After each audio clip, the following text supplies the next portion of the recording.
بسم اللہ الرحمن الرحیم۔ السلام علیکم ورحمۃ اللہ وبرکاتہ۔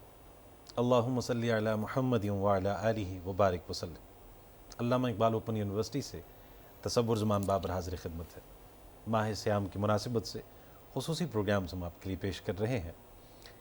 آخری عشرے میں الحمدللہ ہم داخل ہو چکے ہیں، اور آخری عشرہ سے خاص طور پہ لیلۃ القدر کی شب کے حوالے سے بہت محبوب جانتے ہیں، اور اللہ تبارک و تعالیٰ کی خاص عطا ہے اور عنایت ہے۔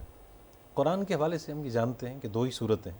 ایک قرآن پاک کے نزول کی صورت یہ ہے کہ یک بارگی وہ نازل ہوا، لوح محفوظ سے آسمان دنیا پر ایک ہی بار اللہ تبارک و تعالیٰ نے قرآن کا نزول فرمایا۔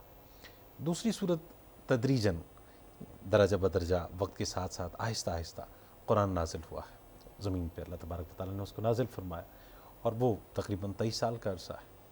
آج قرآن کو جس صورت، جس شکل میں ہم دیکھتے ہیں کتابی صورت میں، بہت اس کے بعد کی بات ہے۔ اس کے لیے صحابہ کرام کی جو کوششیں ہیں، جو کاوشیں ہیں، جو تگ و دو ہے، ان دونوں حوالوں سے آج کے پروگرام میں ہم بات کریں گے۔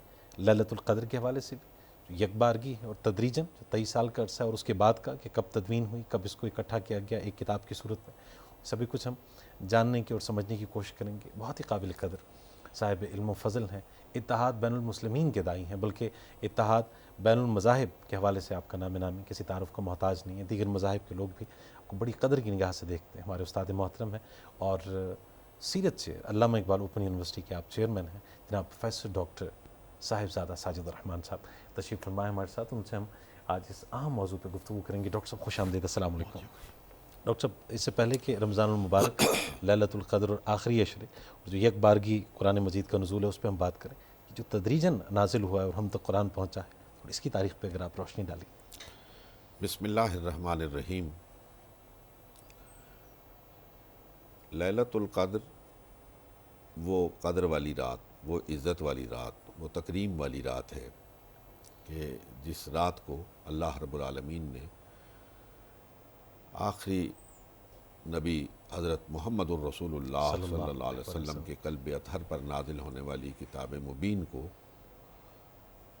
لوح محفوظ سے آسمان دنیا پہ نازل کیا، جی، اور اس کا ذکر اللہ رب العالمین نے قرآن مجید فرقان حمید میں ان الفاظ میں ارشاد فرمایا کہ شہر رمضان الذی انزل فیہ القرآن ھدی للناس وبینات من الہدی والفرقان۔ ایک، اور پھر اس کو مخصوص کر دیا کہ رمضان میں بھی کب، انا انزلناہ فی لیلۃ القدر، لیلۃ القدر خیر من الف شہر تنزل الملائکۃ والروح فیہا بِإِذْنِ رَبِّهِم مِّن كُلِّ أَمْرٍ سَلَامٌ هِيَ حَتَّى مَطْلَعِ الْفَجْرِ۔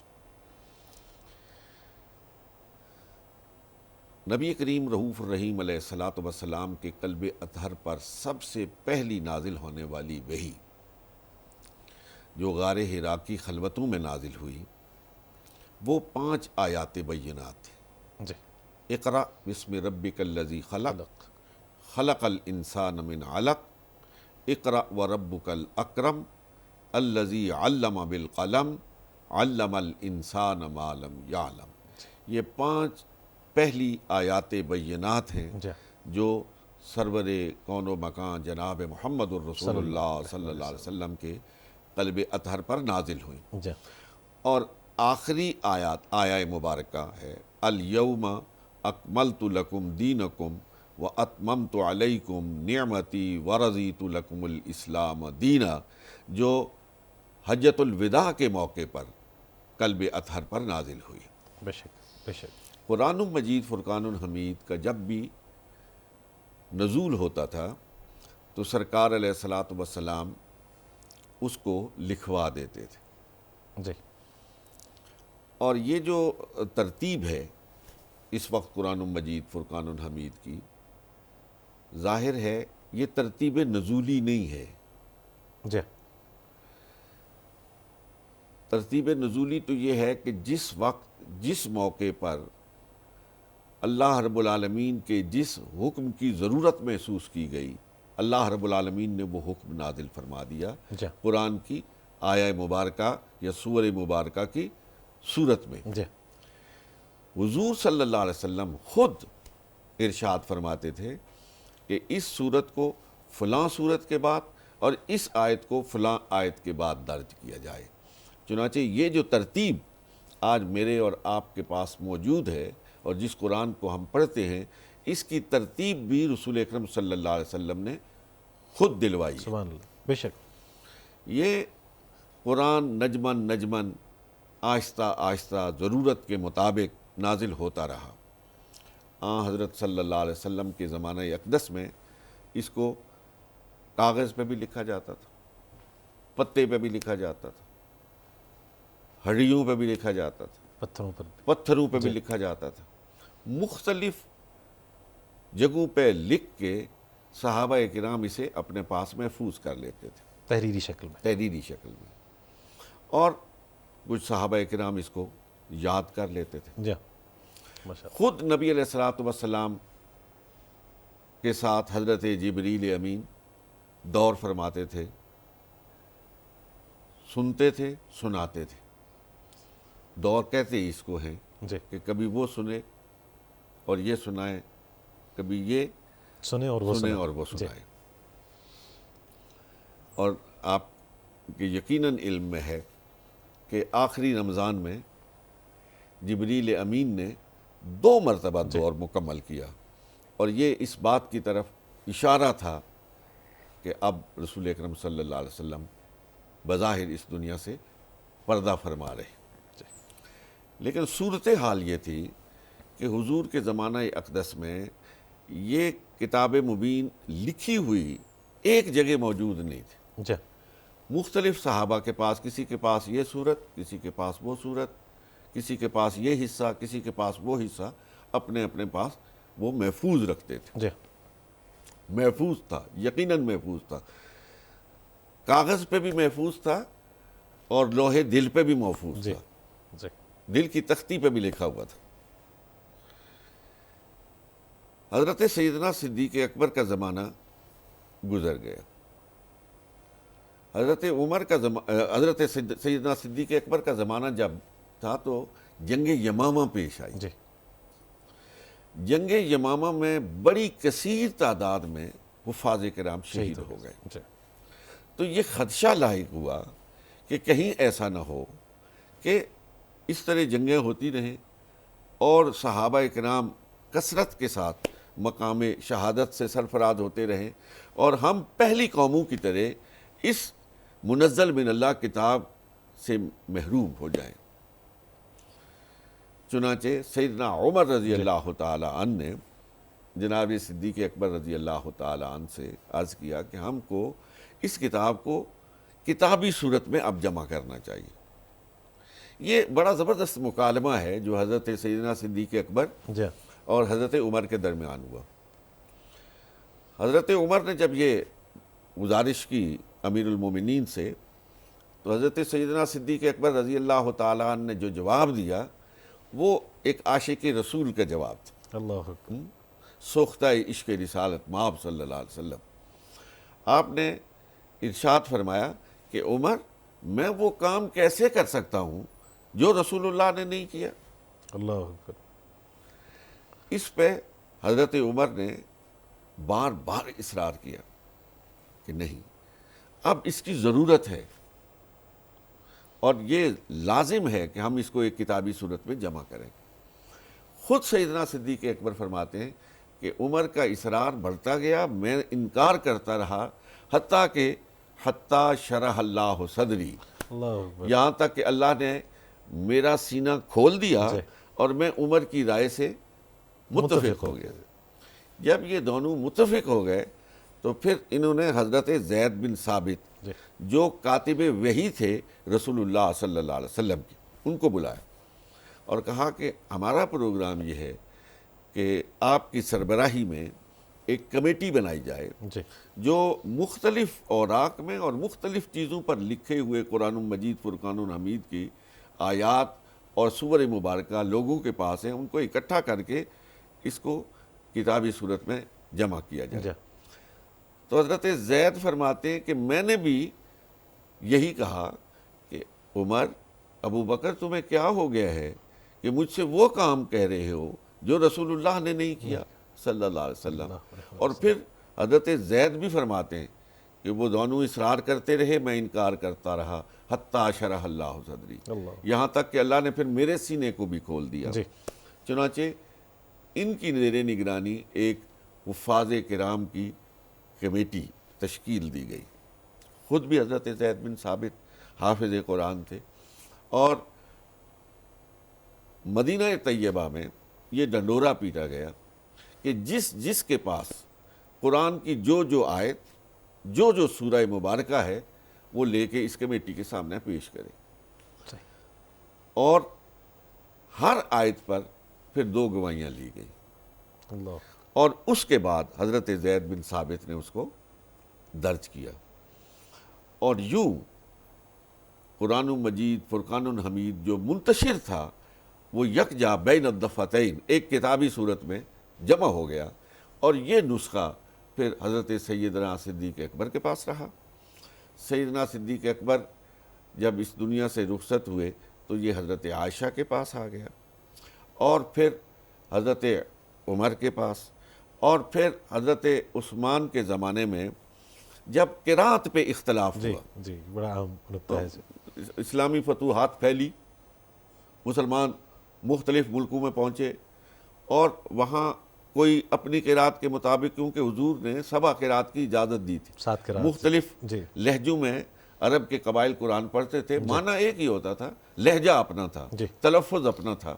مثلا ملکی یوم الدین، مالکی یوم الدین، یہ اس طرح کے بہت سارے الفاظ۔ تو حضور نے ان سب کو اپنے اپنے لہجوں میں پڑھنے کی اجازت مرحمت فرمائی تھی۔ جی اب جب وہاں پہ یہ مختلف لوگ اکٹھے ہو گئے اور اپنے اپنے انداز سے انہوں نے تلاوت کلام مجید شروع کی، تو اختلاف پیدا ہو گیا۔ وہ کہتا تھا میں درست پڑھ رہا ہوں، وہ کہتا میں درست پڑھ رہا ہوں۔ جی تو یہ بات حضرت عثمان کے نوٹس میں لائی گئی کہ یہ تو مسلمانوں میں اختلاف بڑھ رہا ہے، انتشار پیدا ہو رہا ہے۔ جی تو انہوں نے پھر وہ نسخہ جو حضرت حفصہ کے پاس موجود تھا جی وہ منگوایا اور اس کی کتابت کروائی، اور وہ نسخہ پھر تمام حجاز میں پھیلا دیا گیا، اور کہا کہ باقی نسخے تلف کر دیے جائیں، اور اس ایک جو حجازی نسخہ ہے اس پر عمل کیا جائے تاکہ کوئی اختلاف کی صورت باقی نہ رہے۔ بالکل صحیح۔ لیکن یہ نسخہ تھا جس پہ کوئی زبر زیر پیش نہیں لگی ہوئی تھی۔ پھر حجاج بن یوسف کے زمانے میں جب یہ دین عجم میں بھی پھیل گیا اور وہ لوگ بھی قرآن پڑھنے لگے جو عربی سے پوری طرح واقف نہیں تھے، تو ضرورت محسوس ہوئی کہ قرآن پر زبر زیر پیش بھی لگائی جائے۔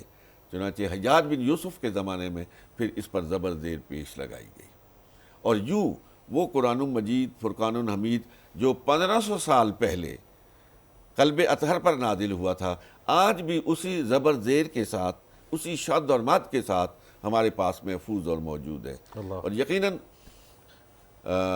یہ امر دلچسپی سے خالی نہ ہوگا کہ وہ نسخہ قرآن مجید فرقان حمید جو حضرت عثمان غنی کے بوقت شہادت ان کے زیر تلاوت تھا، اور فَسَيَكْفِيكَهُمُ اللہ کے الفاظ پر خون عثمان کا دھبا لگا ہوا تھا، گرا تھا اس پہ، وہ نسخہ قرآن مجید فرقان حمید آج بھی ترکی کے میوزیم میں محفوظ ہے، اور اس بات کی گواہی دے رہا ہے کہ جو آج پاکستان میں قرآن پڑھا جا رہا ہے یہ وہی قرآن ہے جو آج سے 1500 سال پہلے محمد عربی صلی اللہ علیہ وسلم پر نازل ہوا تھا، اور جس کو صحابہ پڑھتے تھے، جس کو حضرت عثمان بھی بوقت شہادت پڑھ رہے تھے۔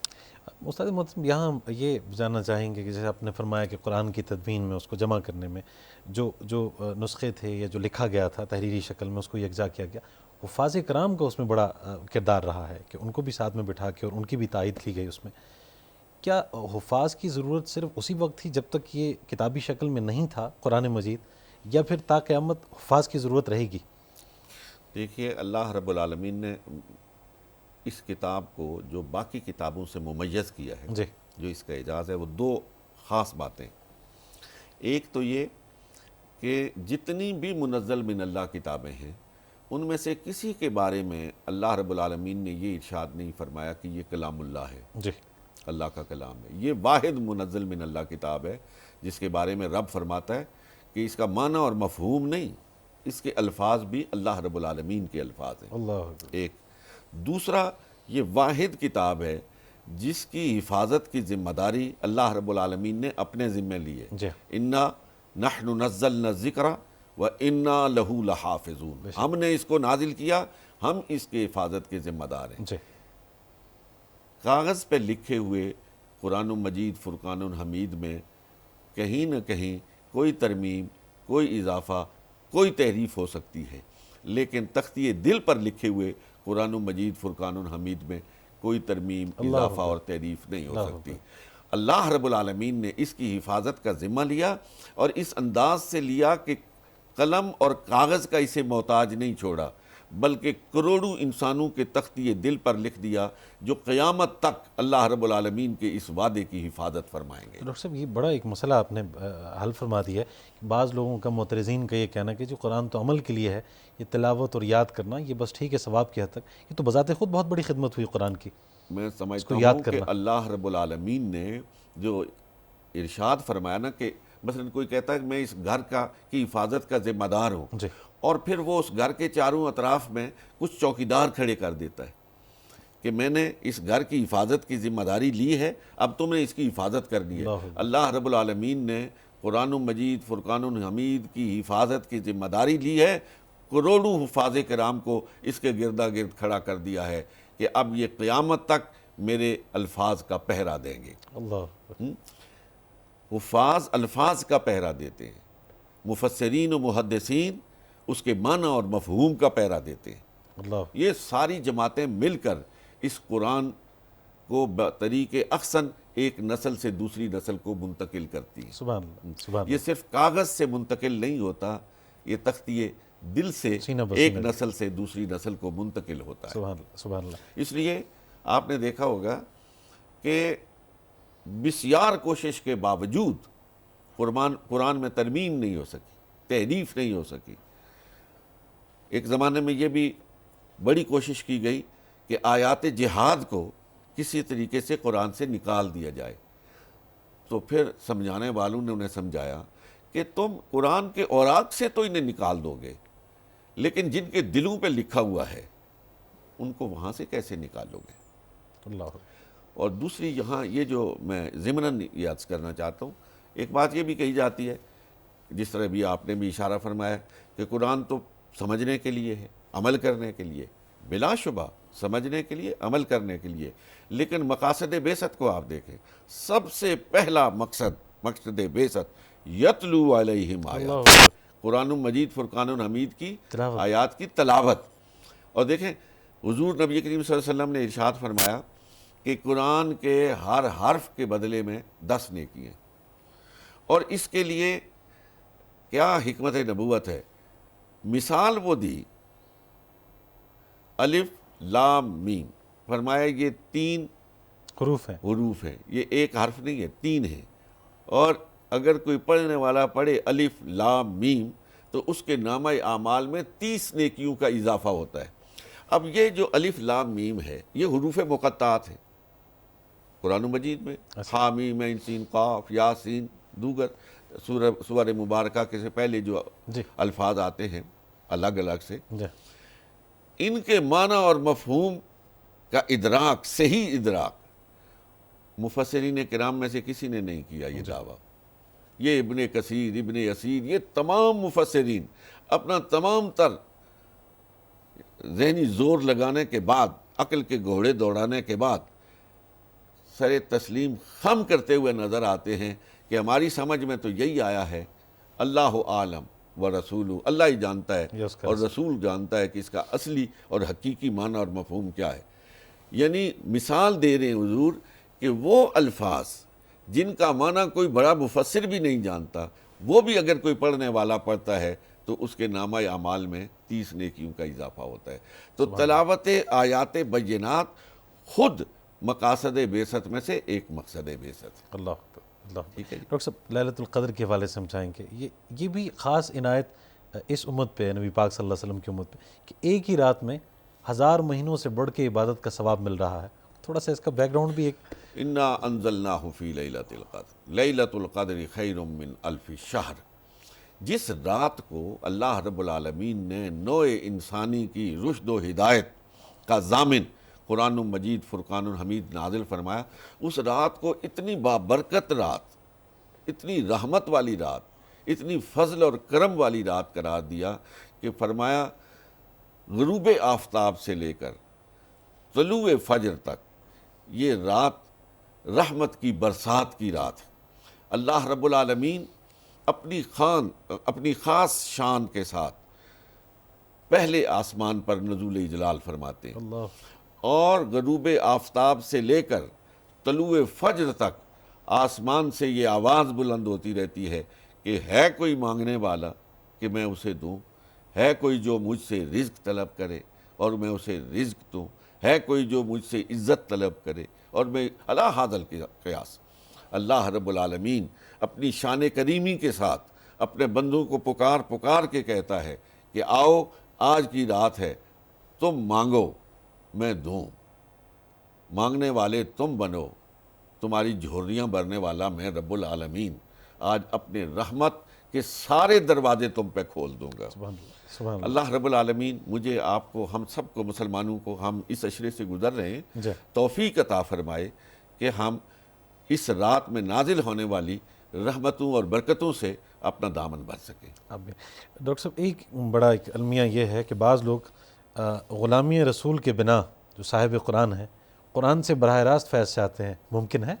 دیکھیے جی، قرآن اور صاحب قرآن لازم و ملزوم، قرآن کو صاحب قرآن سے جدا نہیں کیا جا سکتا، بے شک۔ اور صاحب قرآن کو قرآن سے جدا نہیں کیا جا سکتا۔ ایک بنیادی سی بات میں آپ کی خدمت میں عرض کرنا چاہتا ہوں کہ ہمارے پاس قرآن ہونے کا ثبوت کیا ہے؟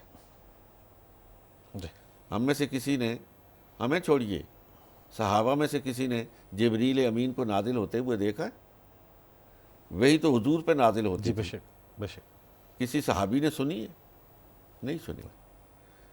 زبان رسالت مآب صلی اللہ علیہ وسلم سے ارشاد ہوا کہ یہ جو میں کہہ رہا ہوں یہ میرے الفاظ ہیں، جس میں اور آپ اصطلاحاً حدیث کہتے ہیں، جی اور اب کہ جو میں پڑھ رہا ہوں یہ قرآن مجید فرقان حمید ہے، یہ اللہ کے الفاظ ہیں، وہ بھی عربی ہے، یہ بھی عربی ہے، اس کا نطق بھی نطق مصطفیٰ ہے، اللہ اکبر۔ اس کا نطق بھی نطق مصطفیٰ ہے۔ یہ خط لطیف کس نے کھینچا کہ یہ میرے الفاظ ہیں اور یہ رب العالمین کے الفاظ ہیں؟ اگر حضور کو بیچ میں سے نکال دیا جائے تو قرآن کے لیے پھر اور شہادت کیا باقی رہ جاتی ہے؟ قرآن کے منزل من اللہ ہونے کی ایک ہی شہادت ہے، اور وہی سب سے بڑی شہادت ہے جناب محمد الرسول اللہ صلی اللہ علیہ وسلم کی زبان۔ اور قرآن کی سب سے جو پہلی تفسیر ہے جس سے قرآن کو سمجھا جا سکتا ہے، وہ حدیث رسالت مآب صلی اللہ علیہ وسلم ہے، اور پھر حدیث کے بعد وہ تفہیم ہے، وہ تفہیم جو صحابہ کرام نے کی براہ راست نور نبوت سے مستنیر ہو کر، محمد الرسول اللہ کی زبان سے سن کر جو قرآن کو بیان کیا ہے، وہی قرآن کا حقیقی معنی اور مفہوم ہے۔ اور یہ غلط فہمی کہ صحابہ کی سمجھ میں تو نہیں آیا، آج ہماری سمجھ میں آ گیا، یہ عقل کی کجی ہے، فہم کی نادرستگی ہے۔ قرآن کا فہم، قرآن کی تفہیم بھی اتنی ہی پرانی ہے جتنی پرانی قرآن کی اپنی تاریخ ہے۔ قرآن نازل ہوتا رہا، محمد الرسول اللہ اس کو سمجھاتے رہے، اس آیت کا یہ مفہوم ہے، اس آیت کا یہ معنی ہے، اور وہی معنی اور مفہوم صحابہ کی زبان سے ہوتا ہوا آج ہم تک پہنچا ہے۔ سبحان اللہ، سبحان اللہ۔ ڈاکٹر صاحب تھوڑا سا تفاسیر کے حوالے سے بھی ہم جان لیں، ایک شخص ہے، اب تو الحمدللہ بہت سی تفاسیر ہیں، شخص فیض چاہتا ہے، تھوڑا بہت اختلاف جو سامنے آتا ہے وہ کس قدر اہم ہے اس کو دیکھنا، یا اسے صرف نظر کرتے ہوئے آپ ہدایت کی طرف بڑھتے چلے جائیں؟ جو ہے نا تفصیلات، جی جزئیات، اس میں انٹرپریٹیشن ہے، اور وہ انٹرپریٹیشن بھی بنیادی طور پر بیس ہوتی ہے صحابہ کرام کی تفہیم پر اور رسول اکرم صلی اللہ علیہ وسلم کے فرمودات پر، جہاں بنیادی عقائد پر زد نہ پڑتی ہو، جن عقائد کی بنیاد پر اسلام اور کفر کے درمیان فرق واضح ہوتا ہے۔ تو باقی انٹرپریٹیشن جو ہے وہ زمانے کے، کیونکہ یہ کتاب قیامت تک آنے والے انسانوں کے لیے رشد و ہدایت کا منبع ہے، اور ہر نئے مسئلے کا حل اور ہے ہر نئے مسئلے کا حل ہے۔ جی اور یقین کیجئے کہ جس وقت کوئی نیا مسئلہ پیش آتا ہے اور اچانک آپ کے سامنے کوئی آیت آتی ہے تو یوں محسوس ہوتا ہے گویا ابھی یہ آیت نازل ہو رہی ہے، اللہ اور انہی حالات کے جواب میں اور انہی حالات کو سامنے رکھ کر اس کے تناظر میں اللہ رب العالمین یہ ارشاد فرما رہا ہے، تو پھر ہر آنے والا مفسر ان حالات کو دیکھ کر اس آیت کے مفہوم اور معنی کا ادراک کرتا ہے اور پیش کرتا ہے۔ اللہ اکبر۔ آخری اشرہ ہے ڈاکٹر صاحب، یہ بھی جاننا چاہیں گے نبی پاک صلی اللہ علیہ وآلہ وسلم کے اسوہ حسنہ سے آخری اشرے کی جو ترتیب اور اس رات کو پا لینے کے حوالے سے جو کوشش ہے وہ کیا رہی؟ دیکھیں جی، اعتکاف جو ہے نا یہ اسی آخری عشرے میں بیٹھا جاتا ہے، اور معتکف کیا ہوتا ہے کہ ایک مخصوص وقت میں وہ آلائش دنیا سے کٹ جاتا ہے، اللہ وہ مسجد کے ایک کونے میں بیٹھ جاتا ہے اور اپنے رب کے ساتھ لو لگاتا ہے، جی اور وہ بندگی کا لطف جو ہے نا، جو اس کو اقبال نے کہا ہے کہ متاع بے بہا ہے درد و سوزے آرزو مندی، اللہ مقام بندگی دے کر نہ لوں شان خدا بندی۔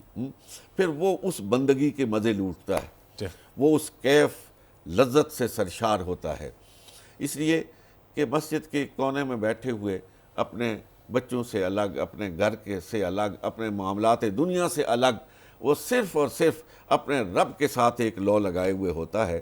تو ان خاص لمحات میں اور ان خاص دنوں میں اور ان خاص راتوں میں پھر اللہ رب العالمین کی رحمتوں اور برکتوں سے مالا مال ہوتا ہے۔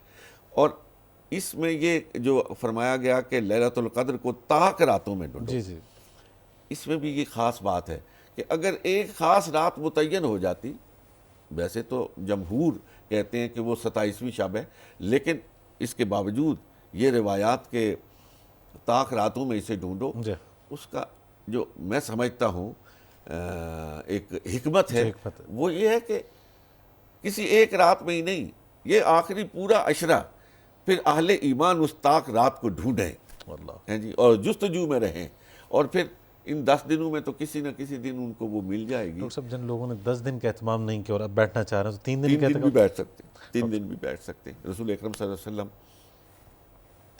کی یہ بھی سنت مبارکہ ہے۔ سبحان اللہ سبحان۔ ڈاکٹر صاحب بہت شکریہ، وقت کی قلت کا ہمیں سامنا ہوتا ہے، جی چاہتا ہے کہ گھنٹوں آپ سے گفتگو رہے۔ اگلے پروگرام میں انشاءاللہ آپ سے مزید کسی موضوع پہ گفتگو کریں گے۔ جناب پروفیسر ڈاکٹر صاحبزادہ ساجد الرحمان صاحب، اور آج ہم نزول قرآن، لیلۃ القدر، نبی پاک صلی اللہ علیہ وآلہ وسلم کا طرز عمل اس حوالے سے گفتگو کر رہے تھے، جو لب لباب جناب ڈاکٹر صاحب کا کہ انہی کی شان میں اس کا ورق ورق اترا کہ جس کتاب کو ام الکتاب کہتے ہیں، تو بنا نبی پاک صلی اللہ علیہ وآلہ وسلم کی سیرت کو اپنائیں، احادیث نبوی صلی اللہ علیہ وآلہ وسلم سے جو آپ کی ایک وابستگی ہے اگر نہیں ہوگی تو قرآن کا فہم نصیب نہیں ہوگا، کیونکہ احادیث مبارکہ غیر مطلوع وحی ہے، وہ بھی وحی ہے اللہ تبارک و تعالی، اور قرآن جس کی ہم تلاوت کرتے ہیں وہ وحی مطلوع ہے۔ تو ان دونوں کا ایک انسان کے لیے ناگزیر ہونا اور اس پہ عمل کرنا ہدایت کا ایک لازمی جز ہے۔ اللہ تبارک و تعالی ہمیں آقا علیہ الصلوۃ والسلام سے سچی محبت نصیب فرمائے۔ آج کا پروگرام بس یہیں تک، انشاءاللہ اگلے پروگرام ایک نئے موضوع کے ساتھ پھر حاضر خدمت ہوں گے۔ اجازت دیجیے، اللہ نگہبان۔